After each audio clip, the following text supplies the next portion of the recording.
पहला प्रश्न, आपने बताया कि जब अष्टावक्र मां के गर्भ में थे, उनके पिता ने उन्हें शाप दिया जिसकी वजह से उनका शरीर 8 जगहों से आड़ा तिरछा हो गया। भगवान, इस 8 का क्या रहस्य? वे 18 जगह से भी टेढ़े मेढ़े हो सकते थे और अष्टादश वक्र कहलाते। यह 8 का ही आंकड़ा क्यों? यह 8 का आंकड़ा अर्थपूर्ण है। ये छोटी छोटी कहानियां गहरे सांकेतिक अर्थ लिए। इन्हें तुम इतिहास मत समझना। इनका तथ्य से बहुत कम संबंध है। इनका तो भीतर के रहस्यों से संबंध है। 8 का आंकड़ा योग के अष्टांगों से संबंधित है। पतंजलि ने कहा है, 8 अंगों को जो पूरा करेगा, यम, नियम, आसन, प्राणायाम, प्रत्याहार, धारणा, ध्यान, समाधि, वही केवल सत्य को उपलब्ध होगा। ये पिता की नाराजगी, ये पिता का अभिशाप सिर्फ इतनी ही सूचना देता है कि वे 8 अंग जिनसे व्यक्ति परम सत्य को उपलब्ध होता है, मैं तेरे विकृत किए देता हूं। तुम्हें घटना फिर से याद दिला दूं। पिता वेद पाठी थे। वे सुबह रोज उठ के वेद का पाठ करते, ख्याति लब्ध थे। सारे देश में उनका नाम था। बड़े शास्त्रार्थी थे और अष्टावक्र गर्भ में सुनता। एक दिन अचानक बोल पड़ा गर्भ से कि हो गया बहुत, इस तोता रटन से कुछ भी ना होगा। जाने बिना सत्य का कोई पता नहीं चलता। पढ़ो कितना ही वेद, शास्त्र सत्य नहीं है। सत्य तो अनुभव से उपलब्ध होता है। पिता नाराज हुए, पिता के अहंकार को चोट लगी। पंडित और पिता दोनों साथ साथ। बेटी की बात बाप माने, ये बड़ी अनहोनी घटना है। नाराज ही होता है। बाप कभी ये मान ही नहीं पाता कि बेटा भी कभी समझदार हो सकता है। बेटा 70 साल का हो जाए तो भी बाप समझता है वो ना समझ। स्वाभाविक है। बेटे और बाप का फासला उतनी बना रहता है जितना शुरू पहले दिन होता है, उसमें कोई अंतर नहीं पड़ता। अगर बाप 20 साल बड़ा है तो वो सदा 20 साल बड़ा होता है। उतना अंतर तो बना ही रहता है। तो बेटे से ज्ञान ले लेना कठिन, फिर पंडित तो और भी कठिनाई। बाप तो सोचता था मैं जानता हूं, और अभी गर्भस्थ शिशु कहने लगा तुम नहीं जानते, ये तो हद हो गई, अभी पैदा भी नहीं हुआ। तो बाप ने अभिशाप दिया होगा। वो अभिशाप ज्ञान के 8 अंगों को नष्ट कर देने वाला है। जिन 8 अंगों से व्यक्ति ज्ञान को उपलब्ध होता है, बाप ने कहा तेरे वे नष्ट हुए। अब देखूं तू कैसे ज्ञान को उपलब्ध होगा। जिस ज्ञान की तू बात कर रहा है, जिस परम ज्ञान की तू घोषणा कर रहा है, अगर शास्त्र से नहीं मिलता सत्य तो दूसरा एक ही उपाय है कि साधना से मिलता है। तू कहता है शास्त्र से नहीं मिलता है, चल ठीक, साधना के 8 अंग मैं तेरे विकृत किए देता हूं, अब तू कैसे पाएगा? और अष्टावक्र ने फिर भी पाया। अष्टावक्र के सारे उपदेश का सार इतना ही है कि सत्य मिला ही हुआ है। न शास्त्र से मिलता है, न साधना से मिलता है। साधना तो उसके लिए करनी होती है जो मिला ना हो। सत्य तो हम लेकर ही जन्मे। सत्य तो हमारे साथ गर्भ से ही है। सत्य तो हमारा स्वरूप सिद्ध अधिकार है। जन्म सिद्ध भी नहीं, स्वरूप सिद्ध अधिकार। सत्य तो हम हैं ही, इसे मिलने की कोई बात नहीं। 8 जगह से टेढ़ा, चलो कोई हर्जा नहीं, लेकिन सत्य टेढ़ा नहीं होगा, स्वरूप टेढ़ा नहीं होगा। ये शरीर ही इर्छा तिरछा हो जाएगा। साधन की पहुंच शरीर और मन के पार नहीं है। तो तुम अगर इर्छा तिरछे का अभिशाप देते हो तो शरीर तिरछा हो जाएगा, मन तिरछा हो जाएगा, लेकिन मेरी आत्मा को कोई फर्क ना पड़ेगा। यही तो अष्टावक्र ने जनक से कहा कि राजन, आंगन के टेढ़े मेढ़े होने से आकाश तो टेढ़ा मेढ़ा नहीं हो जाता। घड़े के टेढ़े मेढ़े होने से घड़े के भीतर भरा हुआ आकाश तो टेढ़ा मेढ़ा नहीं हो जाता। मेरी तरफ देखो सीधे, न शरीर को देखो न मन को। अष्टावक्र की पूरी देशना यही है कि न शास्त्र से मिलता न साधना से मिलता। इसलिए तो मैंने बार बार तुम्हें याद दिलाया कि कृष्णमूर्ति की जो देशना है वही अष्टावक्र की है। कृष्णमूर्ति की भी देशना यही है कि न शास्त्र से मिलता न साधना से मिलता। तुम घबरा के पूछते हो तो फिर कैसे मिलेगा? देशना यही है कि कैसे की बात ही पूछना गलत है, मिला ही हुआ है। जो मिला ही हुआ है पूछना कैसे मिलेगा, असंगत प्रश्न पूछना है।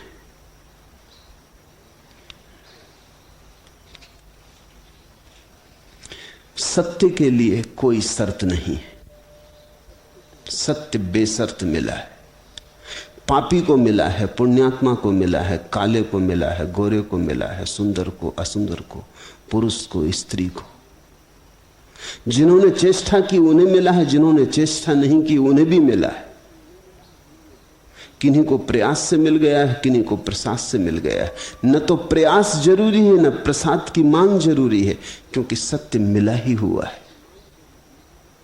खिलता है रात में बेला, प्रभात में सतदल, नहीं है अपेक्षित स्फुटन के लिए उजाला अंधेरा, जागे जिस क्षण चेतना वही सबेरा। बेला खिल जाता रात में, सतदल खिलता है सुबह प्रभात में। खिलने के लिए न तो रात है न दिन है। जाग जाता आदमी हर स्थिति में। सवेरा ही जागने के लिए जरूरी नहीं है, आधी रात में भी आदमी जाग जाता है। खिलता है रात में बेला, प्रभात में सतदल, नहीं है अपेक्षित स्फुटन के लिए उजाला अंधेरा, जागे जिस क्षण चेतना वही सबेरा। और जागना है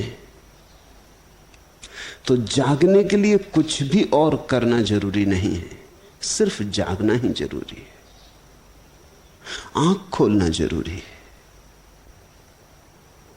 आंख की पलक में ही सब छिपा है, आंख की ओट में ही सब छिपा है। कभी तुमने देखा आंख में छोटी सी किरकिरी चली जाती, रेत का एक टुकड़ा चला जाता, कचरा चला जाता और आंख की देखने की क्षमता समाप्त हो जाती। ऐसे आंख हिमालय को भी समा लेती है। देखो जाके हिमालय को, सैकड़ों मील तक फैले हुए हिमशिखर सब आंख में दिखाई पड़ते। छोटी सी आंख ऐसे हिमालय को समा लेती, लेकिन छोटी सी ककरी से हार जाती। और ककरी आंख में पड़ जाए तो हिमालय दिखाई नहीं पड़ता, ककरी की ओट में हिमालय हो जाता है। जरा ककरी अलग कर देने की बात है।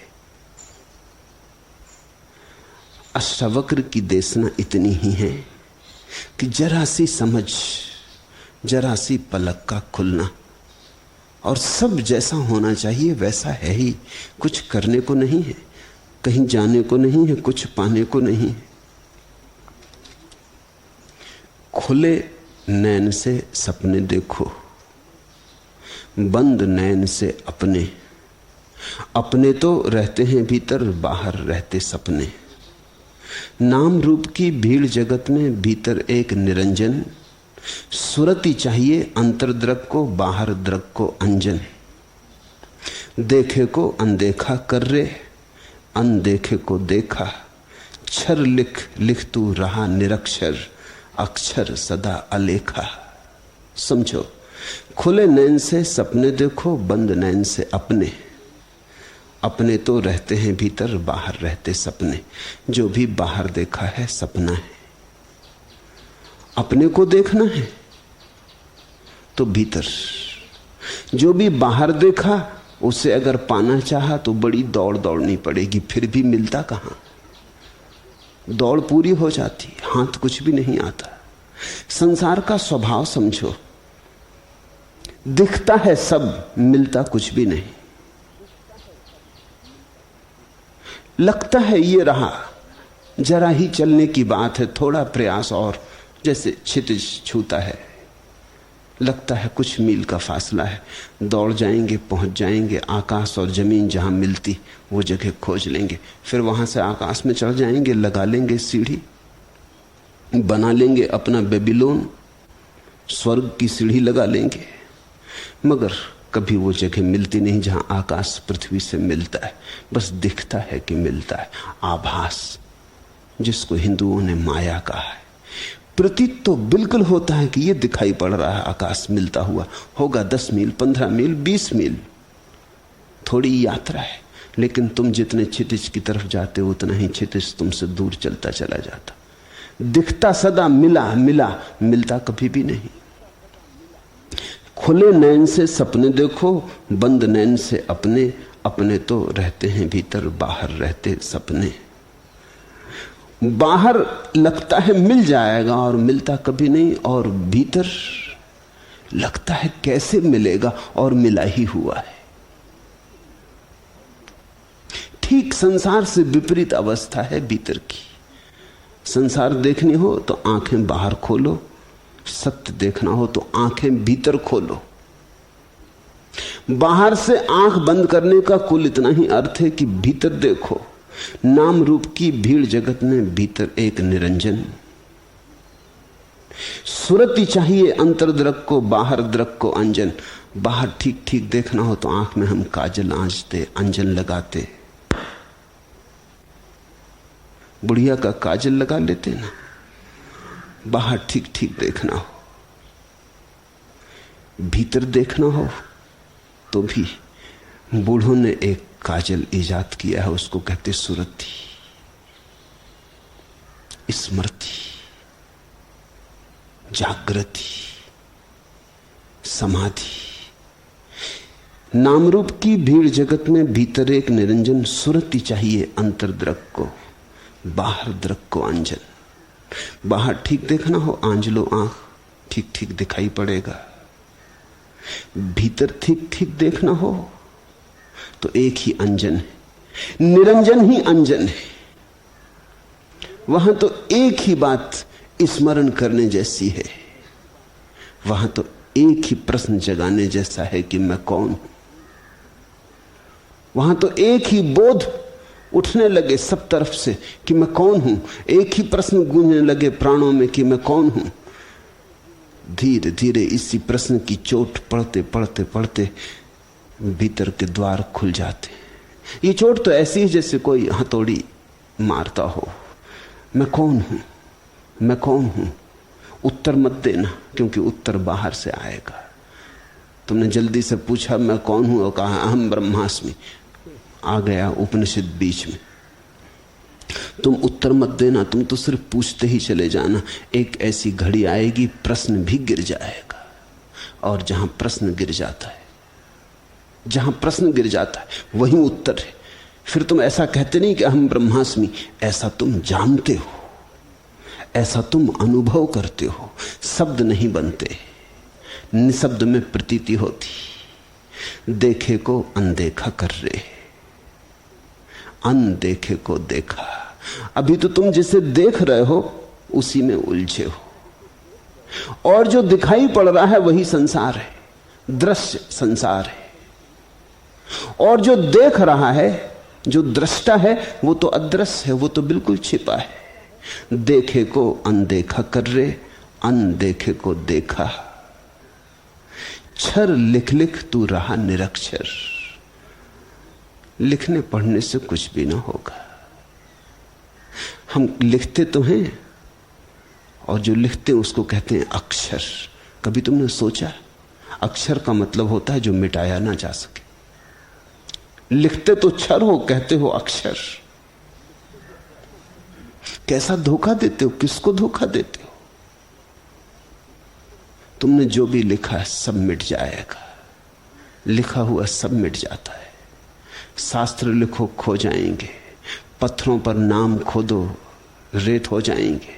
यहां तुम कुछ भी लिखो, नदी के तट पर रेत में लिखे गए हस्ताक्षर जैसा है, हवा का झोंका आया और खो जाएगा।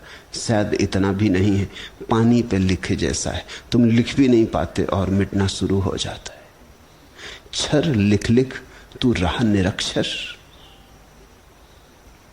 अपढ़ अज्ञानी मूढ़।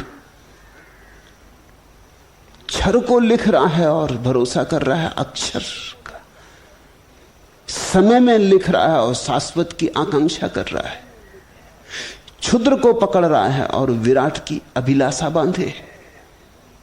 क्षर क्षर लिख रहा, क्षर क्षर क्षर लिख लिख तू रहा निरक्षर, अक्षर सदा अलेखा। और तेरी इस लिखावट में ही, ये क्षर में उलझे होने में ही अक्षर नहीं दिखाई पड़ता। अक्षर तेरे भीतर है। थोड़ी देर लिख मत, थोड़ी देर पढ़ मत, थोड़ी देर कुछ कर मत, थोड़ी देर दृश्य को विदा कर, थोड़ी देर अपने में भीतर आंख खोल। सुरती में, सूफियों के पास ठीक शब्द है सुरती के लिए, वो कहते जिक्र। जिक्र का भी वही अर्थ होता है जो सुरती का। जिक्र का अर्थ होता है स्मरण, याददाश्त। चलो बैठे प्रभु का जिक्र करें, उसकी याद करें, जिसको हिंदू नाम स्मरण कहते। नाम स्मरण का मतलब ही नहीं होता कि बैठ के राम राम राम राम करते रहे। अगर राम राम करने से शुरू भी होता है राम का स्मरण, तो भी समाप्त नहीं होता। सूफियों का जिक्र समझने जैसा है। कुछ तुम में से प्रयोग करना चाहें तो करें। सूफियों के जिक्र का आधार है अल्लाह। सब बड़ा प्यारा है, शब्द में बड़ा रस है। वो तो हम हिंदू, मुसलमान, जैन, ईसाई में बांट के दुनिया को देखते, इसलिए बड़ी रसीली बातों से वंचित रह जाते। मैंने बहुत से शब्दों पर प्रयोग किया, अल्लाह जैसा प्यारा शब्द नहीं। राम में वो मजा नहीं। तुम जब गुनगुनाओगे तब पता चलेगा। जो गुनगुनाहट अल्लाह में पैदा होती और जो मस्ती अल्लाह में पैदा होती, वो शब्द में नहीं होती, किसी और में।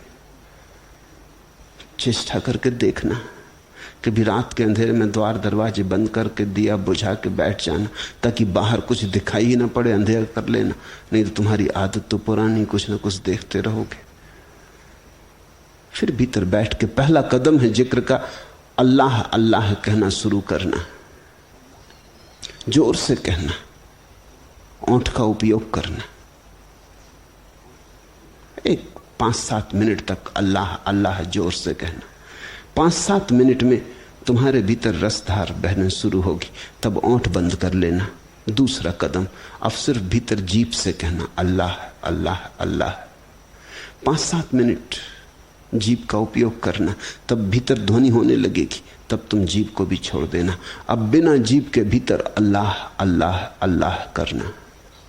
5-7 मिनट, तब तुम्हारे भीतर और भी गहराई में ध्वनि होने लगेगी, प्रतिध्वनि होने लगेगी।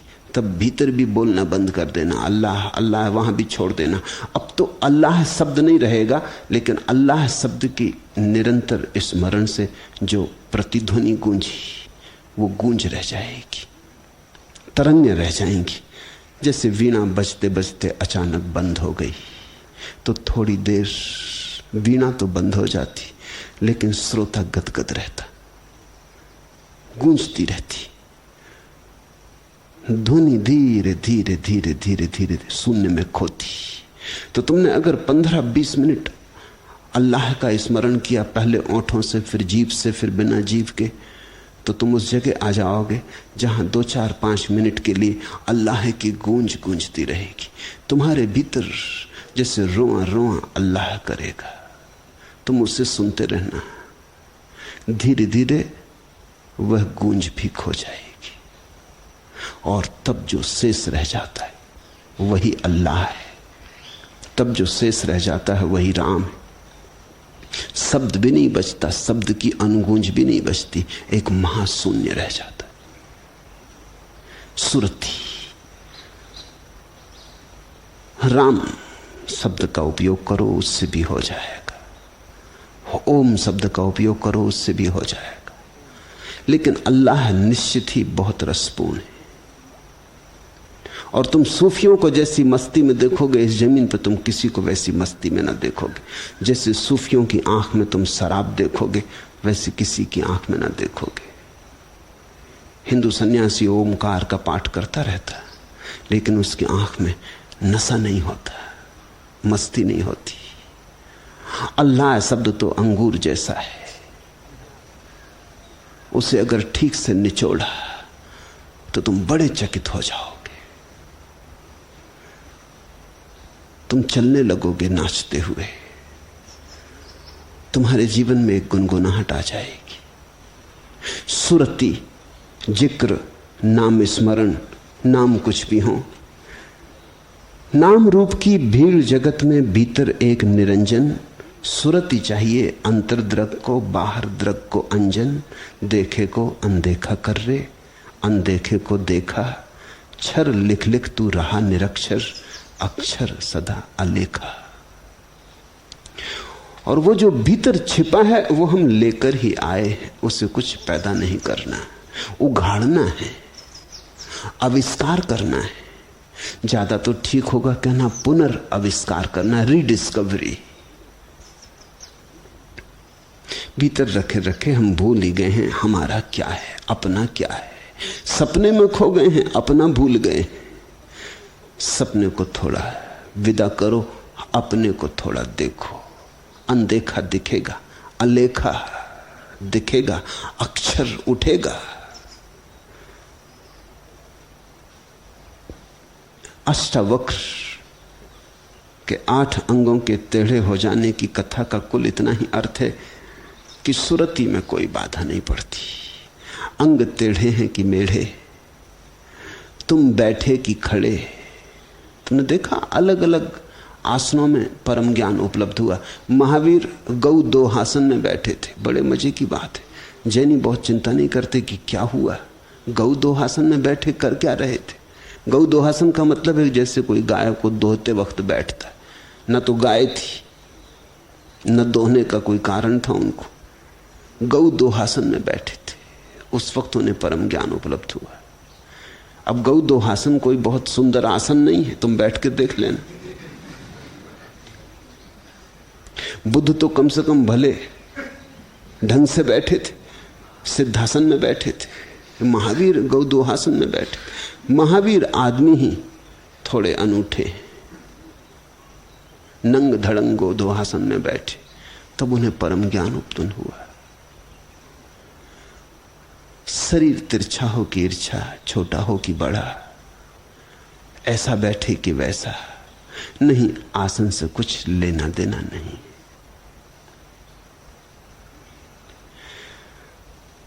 मन की दशा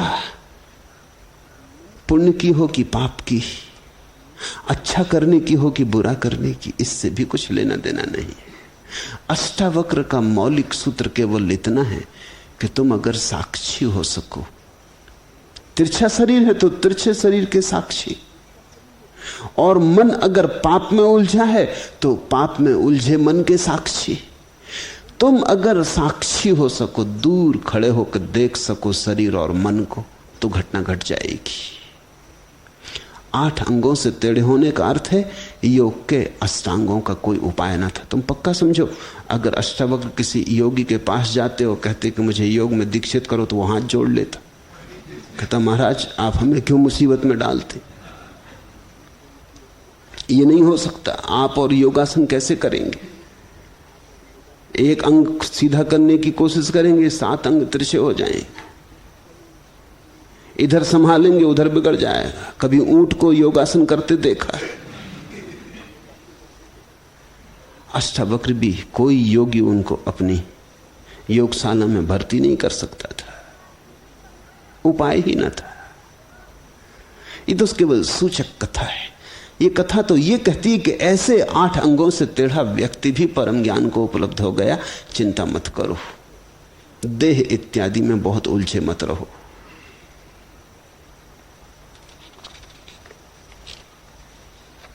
दूसरा प्रश्न, स्वामी रामतीर्थ का एक शेर है, राजी हैं उसी हाल में जिसमें तेरी रजा है, यूं भी वाह वाह है वो भी वाह वाह है। लेकिन अपने राम को तो ऐसा लगता है यूं भी गड़बड़ी है और वो भी गड़बड़ी है, यूं भी झंझटे हैं और वो भी झंझटे हैं। अब आपका क्या कहना है? मैं न तो रामतीर्थ से राजी हूं न तुम्हारे राम से। एक है जीवन के प्रति विधायक पॉजिटिव दृष्टिकोण, एक है जीवन के प्रति नकारात्मक नेगेटिव दृष्टिकोण। जब रामतीर्थ कहते हैं राजी हैं उसी हाल में जिसमें तेरी रजा है, तो उन्होंने जीवन को एक विधायक दृष्टि से देखा। कांटे नहीं गिने, फूल गिने, रातें नहीं गिनी, दिन गिने। अगर रामतीर्थ से तुम पूछो तो वो कहेंगे 2 दिनों के बीच में एक छोटी सी रात होती।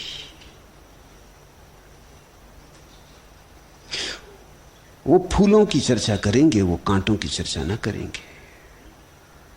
वो कहेंगे क्या हुआ अगर थोड़े बहुत कांटे भी होते, फूलों की रक्षा के लिए जरूरी है। वो जीवन में जो सुखद है उस पर उनकी नजर है, जो शुभ है, सुंदर है।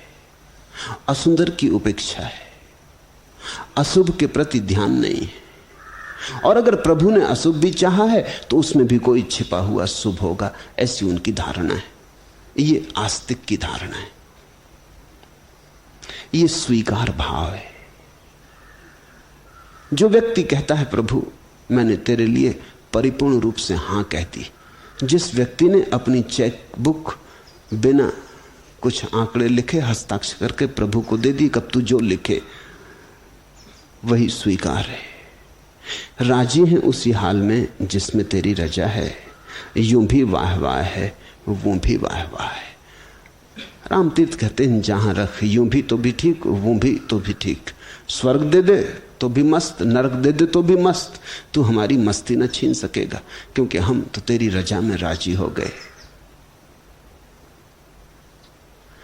फिर तुम कहते हो लेकिन अपने राम को ऐसा लगता यूं भी गड़बड़ी है वो भी गड़बड़ी है।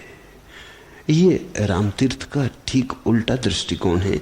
ये नास्तिक की दृष्टि है, नकारात्मक। तुम कांटे गिनते हो, तुम कहते हो कि हां दिन होता तो है लेकिन 2 रातों के बीच में एक छोटा सा दिन, इधर भी रात उधर भी रात, इधर गिरे तो कुआं उधर गिरे तो खाई, बचाव कहीं नहीं दिखता।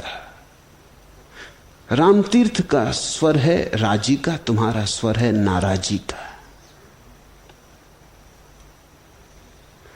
तुम कहते हो गृहस्थ हुए तो झंझटे हैं, सन्यासी हुए तो झंझटे हैं। घर में रहो तो मुसीबत है, घर के बाहर रहो तो मुसीबत है, अकेले रहो तो मुसीबत है, किसी के साथ रहो तो मुसीबत है। मुसीबत से कहीं छुटकारा नहीं। तुम अगर स्वर्ग में भी रहोगे तो झंझट में रहोगे। स्वर्ग की भी झंझटें निश्चित होंगी।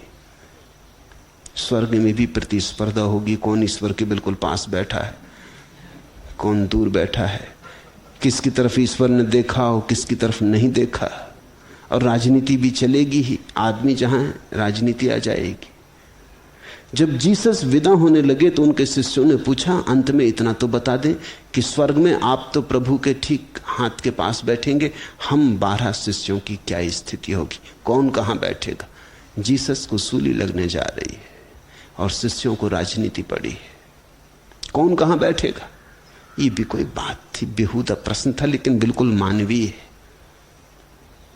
नंबर 2 आपसे कौन होगा, नंबर 3 कौन होगा, चुने हुए कौन लोग होंगे। परमात्मा से हमारी कितनी निकटता और कितनी दूरी होगी। नहीं, तुम स्वर्ग में भी जाओगे तो वहां भी कुछ गड़बड़ी पाओगे। किसी को सुंदर अप्सरा हाथ लग जाएगी, किसी को ना लगेगी। तुम वहां भी रहोगे कि जमीन पे भी चूके, यहां भी चूके।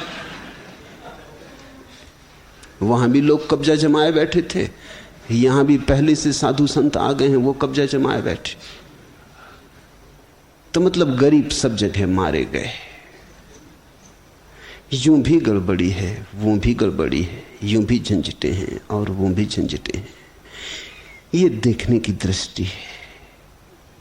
तुम मुझसे पूछते हो मेरा दृष्टिकोण क्या है? मैं न तो आस्तिक हूं न नास्तिक। मैं ना तो हां की तरफ झुकता हूं ना की तरफ, क्योंकि मेरे लिए तो हां और ना एक ही सिक्के के दो पहलू। रामतीर्थ ने जो कहा है उसी को तुमने सिर के बल खड़ा कर दिया है, कुछ फर्क नहीं। तुमने जो कहा है उसी को रामतीर्थ ने पैर के बल खड़ा कर दिया है, कुछ फर्क नहीं। तुम समझते हो तुम्हारी दोनों बातों में बड़ा विरोध है, मैं नहीं समझता। अब जरा गौर से देखने की कोशिश करो। राजी है उसी हाल में जिसमें तेरी रजा है, इसमें ही नाराजगी तो शुरू हो गई। जब तुम किसी से कहते हो मैं राजी हूं, तो मतलब क्या? कहीं ना कहीं नाराजी होगी, नहीं तो कहा क्यों? कहने की बात कहां थी कि नहीं आप जो करेंगे वही मेरी प्रसन्नता है, लेकिन साफ है कि वही आपकी प्रसन्नता है नहीं। स्वीकार कर लेंगे भगवान जो करेगा वही ठीक है, और किया भी क्या जा सकता है, एक असहाय अवस्था है। लेकिन गौर से देखना, जब तुम कहते हो कि नहीं मैं बिल्कुल राजी हूं, तुम जितने आग्रह पूर्वक कहते हो मैं बिल्कुल राजी हूं, उतनी ही खबर देते हो कि भीतर राजी तो नहीं हो, भीतर कहीं कांटा तो है। मैं न तो आस्तिक हूं न नास्तिक। मैं न तो कहता हूं कि राजी हूं, न मैं कहता हूं नाराजी हूं, क्योंकि मेरी घोषणा यही है कि हम उससे पृथक ही नहीं, नाराज और राजी होने का उपाय नहीं। नाराज और राजी तो हम उससे होते हैं जिससे हम भिन्न हो। यही अष्टावक्र की महागीता का संदेश है। तुम ही वही हो। अब नाराज किससे होना और राजी किससे होना, दोनों में द्वंद्व है। वो जो कहता है मैं तेरी रजा से राजी हूं, वो भी कहता है तू मुझसे अलग, मैं तुझसे अलग। और जब तक तुम अलग हो तब तक तुम राजी हो कैसे सकते हो? भेद रहेगा। वो जो कहता है मैं राजी नहीं हूं, वो भी इतना ही कह रहा है कि मेरी मर्जी और है, तेरी मर्जी और है, मेल नहीं खाती। एक झुक गया है, एक कहता है ठीक मैं तेरी मर्जी को ओढ़े लेता हूं, लेकिन जब तक तुम हो तब तक तुम्हारी मर्जी भी रहेगी। तुम दूसरे की ओढ़ भी लो, इससे कुछ फर्क नहीं पड़ने वाला। जो महासत्य है वह कुछ और। महासत्य तो यह है कि उसके अलावा हम हैं ही नहीं, हम ही हैं। हमारी मर्जी ही उसकी मर्जी है, उसकी मर्जी ही हमारी मर्जी है। ये तुम्हारे चाहने न चाहने की बात नहीं है। तुम राजी हो कि नाराजी हो, इससे कुछ फर्क नहीं पड़ता। तुम्हारी राजी और नाराजगी दोनों एक बात की खबर देती हैं कि तुमने अभी भी जीवन के अद्वैत को नहीं देखा। तुम जीवन के द्वैत में अभी भी उलझे हो। तुम अपने को अलग, परमात्मा को अलग मान रहे हो। यहां उपाय ही नहीं है, किसको हां कहो किसको ना कहो। एक सूफी फकीर परमात्मा से प्रार्थना करता था रोज 40 वर्षों तक कि प्रभु तेरी मर्जी पूरी हो, तू जो चाहे वही हो। 40वें वर्ष कहते हैं प्रभु ने उसे दर्शन दिया और कहा बहुत हो गया, 40 साल से तू एक ही बकवास लगाया हो कि जो तेरी मर्जी हो वही पूरी हो। एक दफा कह दिया, बात खत्म हो गई थी। अभी 40 साल से इसी बात को दोहराया जा रहा है। जरूर तू नाराज है,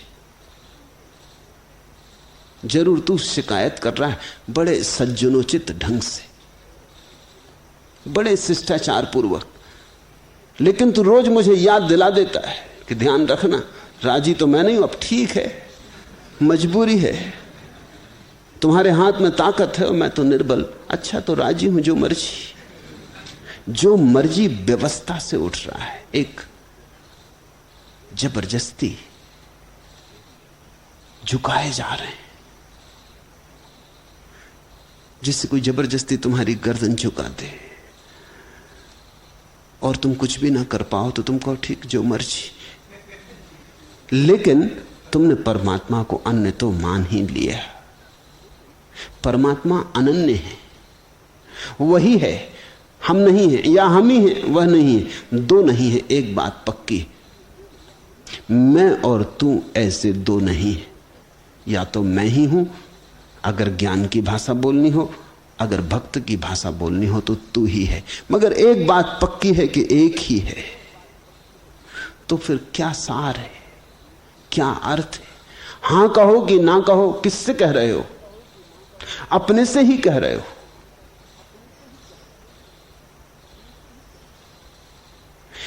एक ज़ेन फकीर बोकोजू रोज सुबह उठता तो जोर से कहता बोकोजू, और फिर खुद ही बोलता जी हां। कहिए क्या आज्ञा है? फिर कहता कि देखो ध्यान रखना बुद्ध के नियमों का कोई उल्लंघन ना हो। वो कहता जी हुजूर ध्यान रखेंगे, कोई भूल चूक ना हो, स्मरण पूर्वक जीना। दिन फिर हो गया, वो कहता बिल्कुल ख्याल रखेंगे।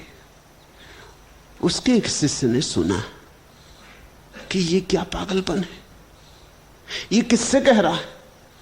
बोकुजू इसी का नाम है।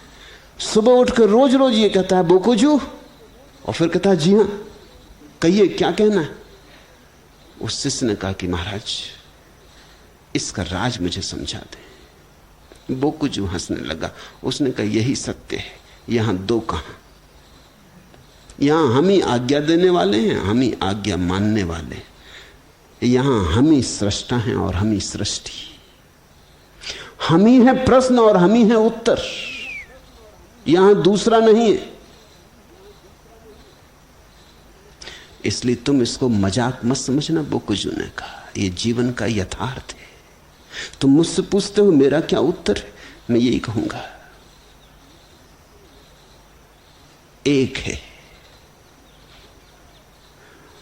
दो नहीं है, अद्वय है। इसलिए तुम नकारात्मक के भी पार उठो और विधायक के भी पार उठो, तभी अध्यात्म शुरू होता है। फर्क को समझ लेना, नकारात्मक यानी नास्तिक, अकारात्मक यानी आस्तिक, और नकार और अकार दोनों के जो पार है वो आध्यात्मिक। अध्यात्म आस्तिकता से बड़ी ऊंची बात है। आस्तिकता तो वहीं चलती है जहां नास्तिकता चलती है, उन दोनों की भूमि भिन्न नहीं है।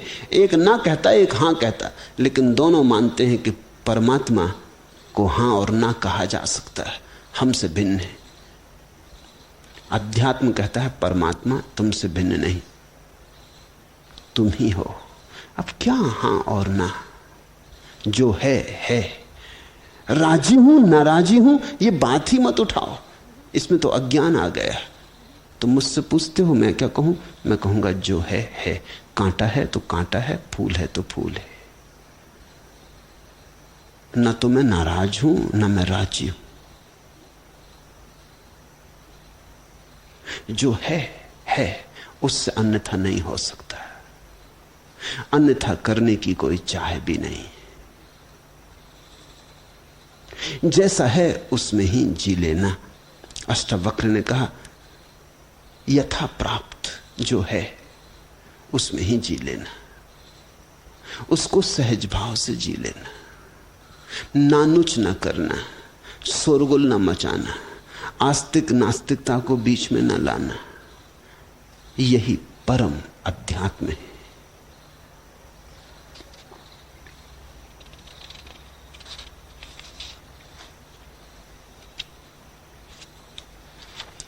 तीसरा प्रश्न, अष्टावक्र ने जानने की इच्छा को भी अन्य इच्छाओं जैसी बताया है, जबकि अन्य ज्ञानी मुमुक्षा की बहुत महिमा बताते।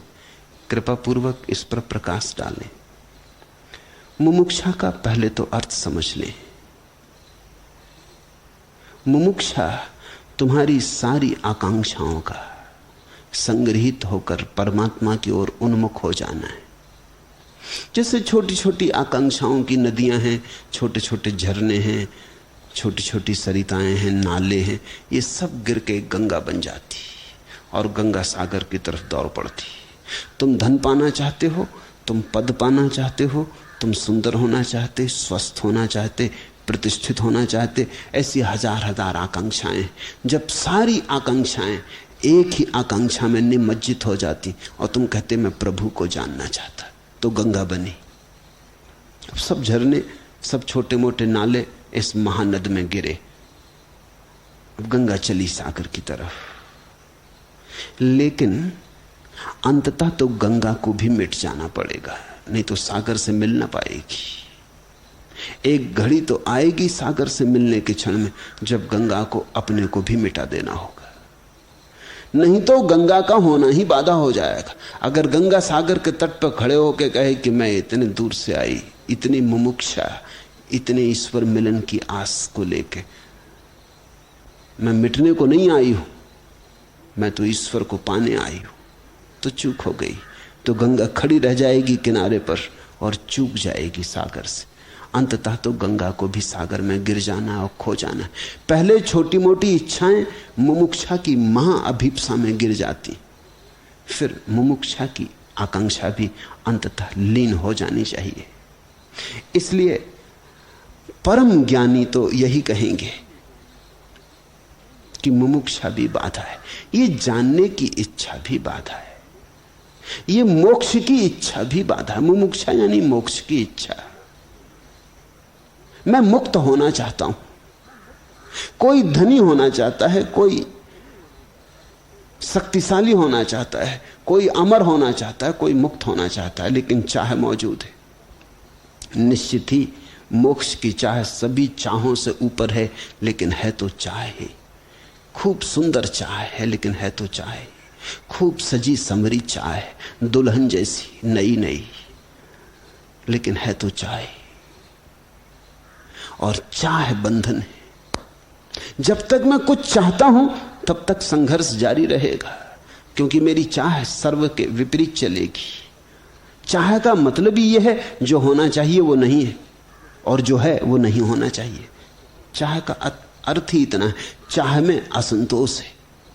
चाह असंतोष की अग्नि में ही पैदा होती, और मोक्ष तो तभी घटता है जब हम कहते हैं जो है और यही हो सकता है। तत्क्षण विश्राम आ गया।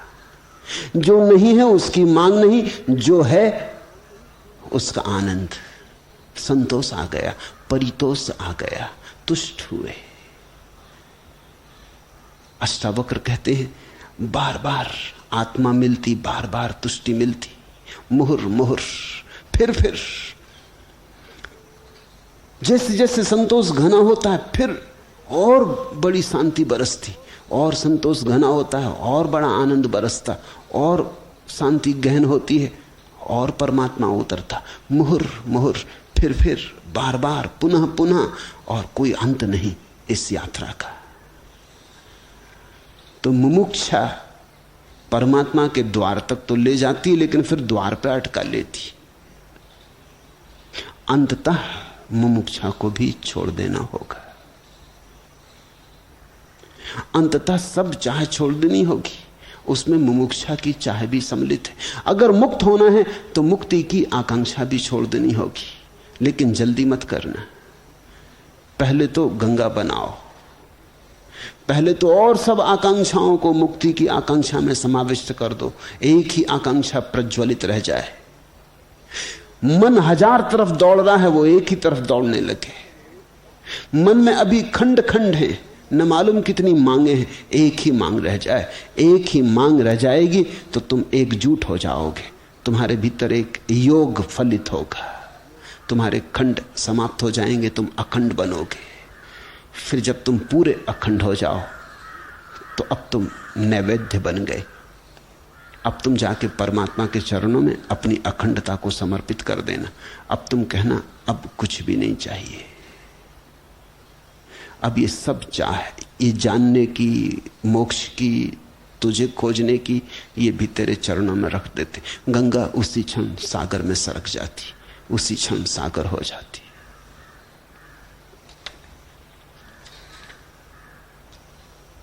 झलक होश की है अभी बेखुदी में, बड़ी खामियां हैं मेरी बंदगी में। झलक होश की है अभी बेखुदी में, बड़ी खामियां हैं मेरी बंदगी में। अगर तुम्हें इतना भी होश रह गया कि मैं बेहोश हूं, तो अभी बंदगी पूरी नहीं हुई, अभी प्रार्थना पूरी नहीं हुई। तुम अगर राह पर मदमाते मस्त होकर चलने लगे, लेकिन इतना ख्याल रहा कि देखो कितना मस्त हूं, तो मस्ती अभी पूरी नहीं। मस्ती तो तभी पूरी होती जब मस्ती का भी ख्याल नहीं रह जाता। मोक्ष तो तभी पूरा होता है जब मोक्ष की भी आकांक्षा नहीं रह जाती। झलक होश की है अभी बेखुदी में, बड़ी खामियां हैं मेरी बंदगी में। कैसे कहूं कि खत्म हुई मंजिले फना, इतनी खबर तो है कि मुझे कुछ खबर नहीं। अगर इतनी भी खबर रह गई भीतर की मुझे कुछ खबर नहीं, तो काफी है बंधन, काफी अड़चन, काफी अवरोध।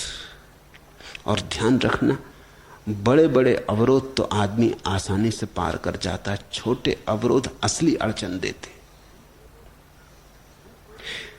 धन पाना है, ये आकांक्षा तो बड़ी क्षुद्र है, इसको हम मोक्ष पाने की आकांक्षा में समाविष्ट कर दे सकते हैं। बड़ी आकांक्षा इसकी जगह रख देते हैं, मोक्ष पाने की आकांक्षा। सब विकृत, सब कुरूप धीरे धीरे सुंदर हो जाता है। मोक्ष की धारणा ही सौंदर्य की धारणा है, सब प्रसादपूर्ण हो जाता है। तब तो पता भी नहीं चलता कि कोई दुख है, कोई पीड़ा है।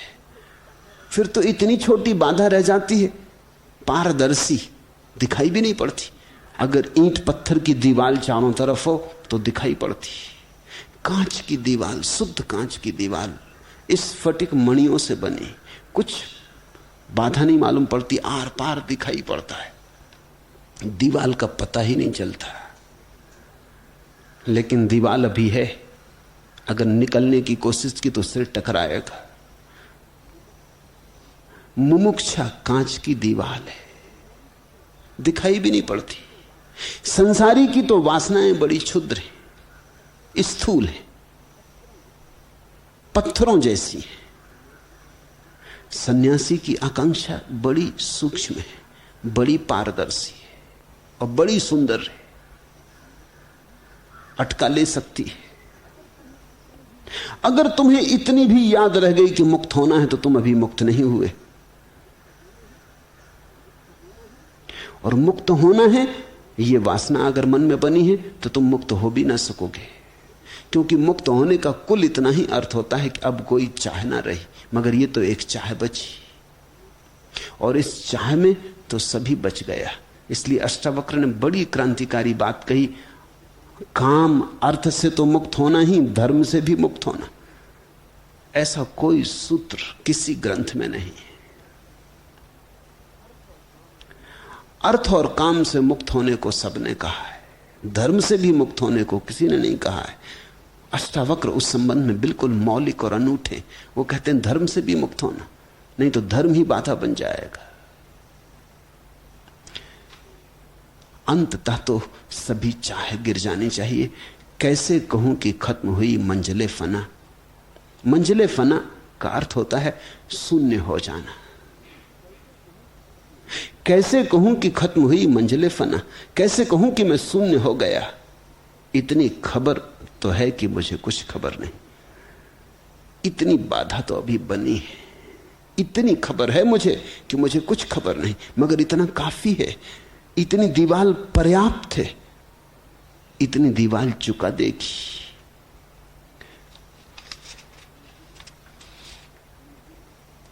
हिमगिरी लांघ चला आया में, लघु कंकर अवरोध बन गया।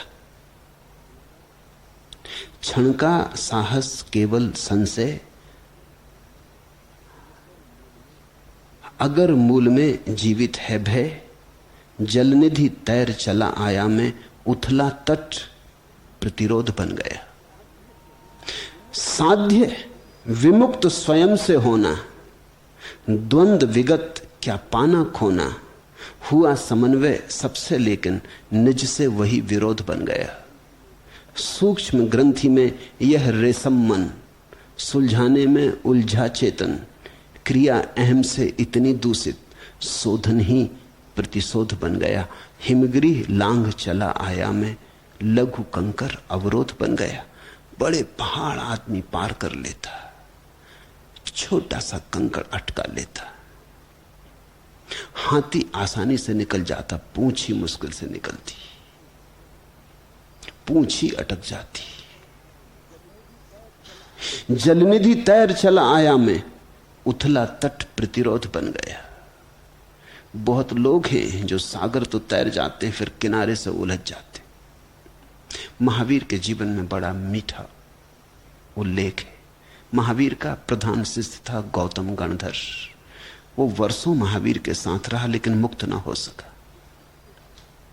वो सबसे ज्यादा प्रखर बुद्धि व्यक्ति था महावीर के शिष्यों में। उसकी बेचैनी बहुत थी, वो बहुत मुक्त होना चाहता था।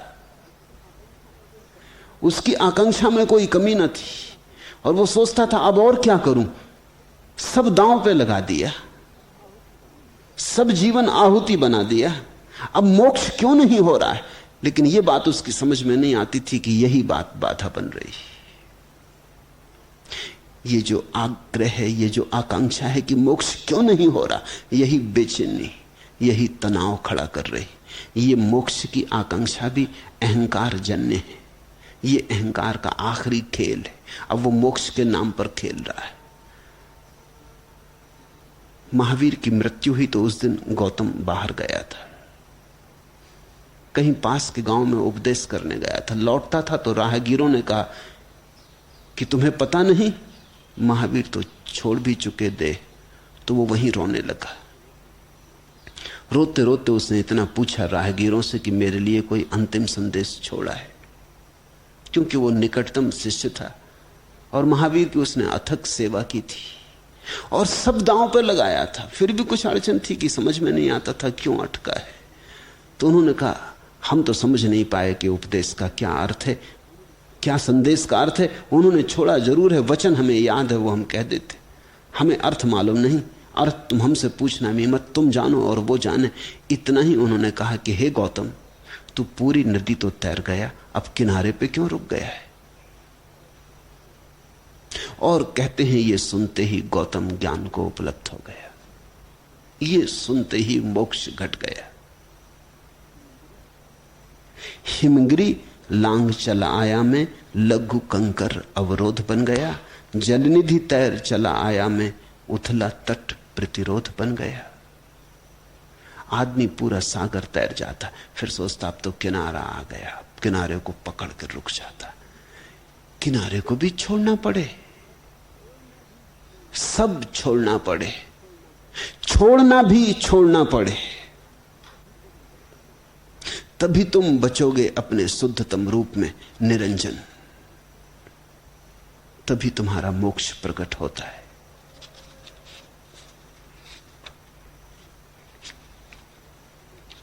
चौथा प्रश्न, आपने जैसे मुझे मेरे पिछले स्वप्न से जगाया, मैं उसका बिल्कुल गलत अर्थ किए बैठा था, वैसे ही इस स्वप्न के बारे में भी कुछ कहने की कृपा करें।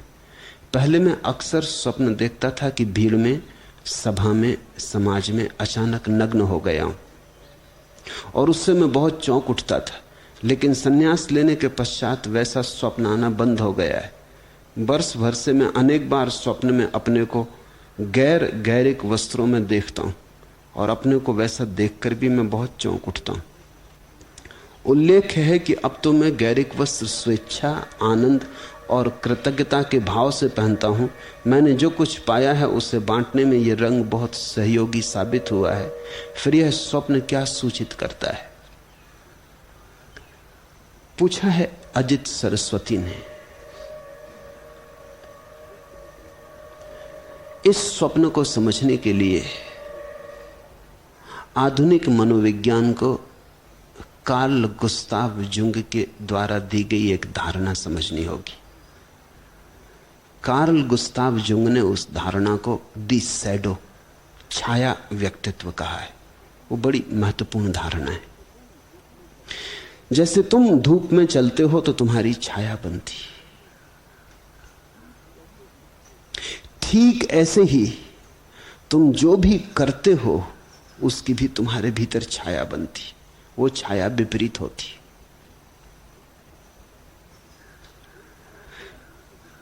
वो छाया सदा तुमसे विपरीत होती। और जीवन का नियम है कि यहां सभी चीजें विपरीत से चलती हैं। यहां स्त्री चलती तो पुरुष के बिना नहीं चल सकती, यहां पुरुष चलता है तो स्त्री के बिना नहीं चल सकता, यहां रात है तो दिन है, और यहां जन्म है तो मौत है, यहां अंधेरा है तो प्रकाश है, यहां हर चीज अपने विपरीत से बंधी है। जगत द्वंद्व है, द्वैत, द्वि। ठीक ऐसी ही स्थिति मन के भीतर है। अब इस स्वप्न को समझने की कोशिश करो। कहा है कि पहले स्वप्न देखता था, भीड़ में, सभा में, समाज में, अचानक नग्न हो गया हूं।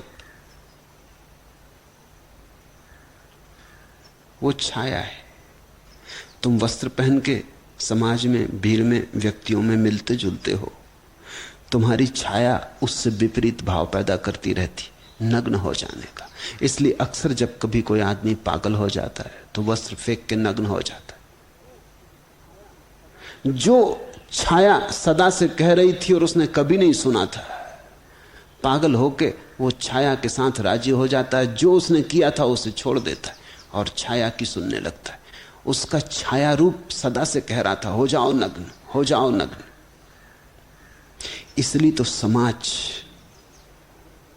इतने जोर से आग्रह करता है कि नग्न मत होना, नग्न मत निकलना बाहर, क्योंकि सभी को पता है जिस दिन से आदमी ने वस्त्र पहने हैं उसी दिन से नग्न होने की कामना छाया रूप व्यक्तित्व में पैदा हो गई। जिस दिन से वस्त्र पहने उसी दिन से। जो लोग नग्न रहते हैं जंगलों में, उनको कभी ऐसा सपना नहीं आएगा। सपने में वो कभी नहीं देखेंगे कि वो नग्न हो गए, क्योंकि वस्त्र उन्होंने पहने नहीं। हां, सपने में वस्त्र पहनने का सपना आ सकता है। अगर उन्होंने वस्त्र पहने हुए लोग देखे तो सपने में वस्त्र पहनने की आकांक्षा पैदा हो सकती है। सपने में हम वही देखते हैं जो हमने इंकार किया है, जो हमने अस्वीकार किया है, जो हमने त्याग दिया है। सपने में वही हमारे मन में उठने लगता है जो हमने घर के तलघरे में फेंक दिया है। और जब भी हम कोई काम करेंगे तो कुछ तो तलघरे में फेंकना ही पड़ेगा। अगर तुमने किसी स्त्री को प्रेम किया तो प्रेम के साथ जुड़ी हुई घृणा को क्या करोगे? घृणा को तलघरे में फेंक दोगे। तुम्हारे सपने में घृणा आने लगेगी। तुम्हारे सपने में तुम किसी दिन अपनी पत्नी की हत्या कर दोगे। किसी दिन तुम सपने में पत्नी की गर्दन दबा रहे होगे और तुम सोच भी ना सकोगे कि कभी ऐसा सोचा नहीं, जागते में कभी विचार नहीं आया, और पत्नी इतनी सुंदर है और इतनी प्रीतिकर है और सब ठीक चल रहा है, ये सपना कैसे पैदा होता है? तुम कभी सपने में मित्र के साथ लड़ते हुए पाए जाओगे, क्योंकि जिससे भी तुमने मैत्री बनाई उसके साथ जो शत्रु का भाव उठा उसे तुमने तलघरे में फेंक दिया। हम 24 घंटे कुछ करते हैं तो तलघरे में फेंकते। इसलिए तो अष्टावक्र कहते हैं कि तुम न तो चुनना पुण्य को न पाप को। तुमने पुण्य चुना तो पाप को तलघरे में फेंक दोगे, वो तुम्हारे सपनों में छाया डालेगा और वो तुम्हारे आने वाले जीवन का आधार बन जाएगा। अगर तुमने चुना पाप को तो तुम पुण्य को तलघरे में फेंकोगे। फर्क ही क्या है?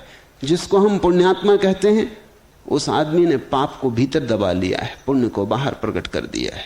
जिसको हम पापी कहते हैं उसने उल्टा किया है, पुण्य को भीतर दबा लिया, पाप को बाहर प्रकट कर दिया है। लेकिन सभी चीजें दोहरी हैं, जैसे सिक्के के दो पहलू हैं। तो जब पहले स्वप्न देखता था भीड़ में, सभा में, समाज में, तो देखता था अचानक नग्न हो गया हूं। जिस दिन पहली दफा अजित को माँ बाप ने वस्त्र पहनाए होंगे उसी दिन छाया पैदा हो गई। बच्चे पसंद नहीं करते वस्त्र पहनना, उनको जबरदस्ती सिखाना पड़ता है। धमकाना पड़ता है, रुस्वत देनी पड़ती कि मिठाई देंगे, कि ये टॉफी ले लो, कि चॉकलेट ले लो, कि इतने पैसे देंगे, मगर कपड़े पहन के बाहर निकलो। तो बच्चे के मन में तो नग्न होने का मजा होता है, क्योंकि बच्चा तो जंगली है, वो तो आदिम है। वो कोई कारण नहीं देखता कि क्यों कपड़े पहनो, कोई वजह नहीं है। और कपड़े के बिना इतनी स्वतंत्रता और मुक्ति मालूम होती। नाहक कपड़े में बंधो और फिर झंझटें कपड़े के साथ आती कि तुम कपड़ा फाड़ के आ गए, कि मिट्टी लगा लाए। अभी बड़े मजे की बात है, यही लोग कपड़ा पहनाते और यही लोग फिर कहते हैं कि अब कपड़े को साफ सुथरा रखो, अब इसको गंदा मत करो। उसने कभी पहनना नहीं चाहा था। एक मुसीबत दूसरी मुसीबत लाती, फिर सिलसिला बढ़ता चला जाता है। फिर अच्छे कपड़े पहनो, फिर सुंदर कपड़े पहनो, फिर सुसंस्कृत कपड़े पहनो, प्रतिष्ठा योग, फिर ये जाल बढ़ता जाता है। धीरे धीरे वो जो मन में बचपन में नग्न होने की स्वतंत्रता थी, वो तलघर में पड़ जाती। वो कभी कभी सपनों में छाया डालेगी, वो कभी कभी कहेगी कि क्या उलझन में पड़े हो, कैसा मजा था तब, खेलते थे, कूदते थे, नाचते थे, पानी में उतर गए तो फिक्र नहीं, वर्षा हो गई तो खड़े हैं फिक्र नहीं, रेत में लोटे तो फिक्र नहीं। इन कपड़ों ने तो जान ले ली, इन कपड़ों से मिला तो कुछ भी नहीं, खोया बहुत कुछ। तो वो भीतर दबी हुई आकांक्षा उठाती होगी, वो कहती छोड़ दो, अब तो छोड़ो, बहुत हो गया, क्या पाया, वस्त्र ही वस्त्र रह गए, आत्मा तो गंवा दी, स्वतंत्रता गंवा दी। इसलिए सपने में नग्न हो जाते रहे होगे। फिर पूछा है कि जब से सन्यास लिया वैसा स्वप्न आना बंद हो गया। साफ है प्रतीक, सन्यास तुमने लिया, मां बाप ने नहीं दिलवाया। कपड़े मां बाप ने पहनाए थे, तुम पर किसी न किसी तरह की जबरदस्ती हुई होगी। ये सन्यास तुमने स्वेच्छा से लिया, ये तुमने अपने आनंद से लिया। ये वस्त्र तुमने अपने प्रेम से चुने, तुमने अहोभाव से चुने। निश्चित ही इन वस्त्रों से तुम्हारा जैसा मोह है वैसा दूसरे वस्त्रों से नहीं था। इन वस्त्रों से जैसा तुम्हारा लगाव है वैसा दूसरे वस्त्रों से नहीं था। इसलिए नग्नता का स्वप्न तो विलीन हो गया, वो पर्दा गिरा, वो बात खत्म हो गई। वो वस्त्र ही तुमने गिरा दिए जिनके कारण नग्नता का स्वप्न आता था। उन्हीं वस्त्रों से जुड़ा था नग्नता का स्वप्न, जो तुम्हें जबरदस्ती पहनाए गए थे। अब उस स्वप्न की कोई सार्थकता ना रही। जब वे वस्त्र ही चले गए तो उन वस्त्रों के कारण जो छाया पैदा हुई थी वो छाया भी विदा हो गई। सिक्के का एक पहलू चला गया, दूसरा पहलू भी चला गया। अब तुमने खुद अपनी इच्छा से वस्त्र चुने हैं। इसलिए नग्न होने का भाव तो पैदा नहीं होता, लेकिन कभी कभी गैर गैरिक वस्त्रों में अपने को सपने में देखता हूं। अब ये थोड़ा समझने जैसा है। यद्यपि इन वस्त्रों के साथ वैसा विरोध नहीं जैसा कि मां बाप के द्वारा पहनाए गए वस्त्रों के साथ था। ये तुमने अपनी मर्जी से चुना है, लेकिन फिर भी जो भी चुना है उसकी भी छाया बनेगी। धूमिल होगी छाया, उतनी प्रगाढ़ ना होगी। जो तुम्हें जबरदस्ती चुनवाया गया था तो उसकी छाया बड़ी मजबूत होती। जो तुमने अपनी स्वेच्छा से चुना है उसकी छाया बहुत मंदिम होगी, मगर होगी तो। क्योंकि जो भी हमने चुना है उसकी छाया बनेगी। वो स्वेच्छा से चुना है या जबरदस्ती चुनवाया गया, ये बात गौण है। चुनाव की छाया बनेगी, सिर्फ अचुनाव की छाया नहीं बनती। सिर्फ साक्षी भाव की छाया नहीं बनती, कर्तृत्व की तो छाया बनेगी। ये सन्यास भी कर्तृत्व है। ये तुमने सोचा, विचारा, चुना, इसमें आनंद भी पाया, लेकिन स्वप्न बड़ी सूचना दे रहा है। स्वप्न ये कह रहा है कि अब कर्ता के भी ऊपर उठो, अब साक्षी बनो। साक्षी बनते ही स्वप्न खो जाते हैं। तुम ये चकित हो गए जान के। वस्तुतः कोई व्यक्ति साक्षी बना या नहीं, इसका एक ही कसौटी है कि उसके स्वप्न खो गए या नहीं। जब तक हम करता हैं तब तक स्वप्न चलते रहेंगे। क्योंकि करने का मतलब है कुछ हम चुनेंगे। अब समझो, अजित ने जब संन्यास लिया तो एकदम से कपड़े नहीं पहने। अजित ने जब संन्यास लिया शुरू में तो ऊपर का शर्ट बदल लिया, नीचे का पैंट वो सफेद ही पहनते रहे। द्वंद रहा होगा, मन कहता होगा क्या कर रहे, घर है, परिवार है, व्यवसाय है। अजित डॉक्टर है, प्रतिष्ठित डॉक्टर है, धंधे को नुकसान पहुंचेगा, लोग समझने लगे पागल है, डॉक्टर को क्या हो गया। माला भी पहनते थे तो भीतर छिपाए रखते थे। अब मुझसे छुपाया नहीं जा सकता, जो जो भीतर छुपा रहे हो ख्याल रखना।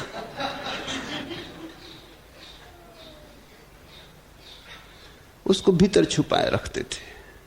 फिर धीरे धीरे हिम्मत जुटाई, माला बाहर आई। जब भी मुझे मिलते तो मैं उनसे कहता रहता कि अब कब तक ऐसा करोगे, अब ये पैंट भी गेरुआ कर डालो। वो कहते करूंगा करूंगा। धीरे धीरे ऐसा कोई 2-3 साल लगे होंगे। तो 2-3 साल जो मन डमाडोल रहा उसकी छाया है भीतर।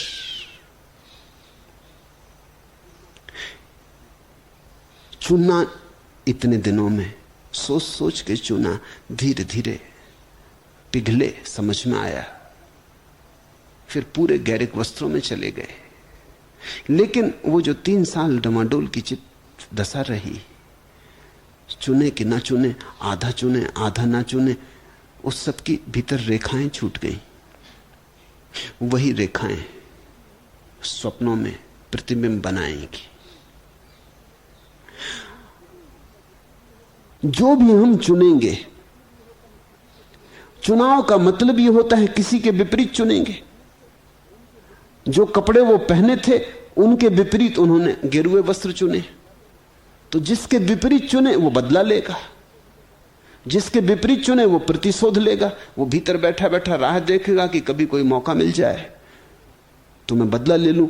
अगर सामान्य जिंदगी में मौका न मिलेगा, कुछ को मिल जाता है। जैसे स्वभाव कल या परसों अपना साधारण कपड़े पहने हुए यहां बैठे थे,